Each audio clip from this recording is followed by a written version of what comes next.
এক সময় যখন খুব হতাশ হয়ে যেতাম, ভাবতাম যে সত্যি হয়তো বা আমাকে দিয়ে আর কিছুই হবে না। নিজের আপন মানুষকেই বলতে শুনেছি, তোমার দিন শেষ Sakib, you are dead horse. ভেবেছি হয়তো এখানেই শেষ, ইতি টানতে হবে।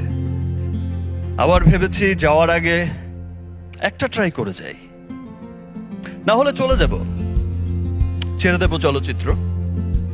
যা পেয়ে শূন্য হাতে এসেছিলাম, যা পেয়েছি তা অনেক। কিন্তু সত্যি বলতে, আমি যখন প্রিয়তমা দিয়ে আমার সেকেন্ড ইনিংস যেটা বলে সবাই শুরু হয়েছে, আমি যখন প্রিয়তমা রিলিজ হয়েছে তখন দেখেছি যে এত মানুষের ভালোবাসা। এই প্রথম আমার কোনো চলচ্চিত্র দেশের গণ্ডি পেরিয়ে বিদেশের মাটিতে এত সাকসেসফুল হচ্ছে। দেশের প্রত্যেকটা মানুষ সিনেমা দেখতে আসছে, উচ্ছ্বসিত ভালোবাসার সাগরে ভাসাচ্ছে।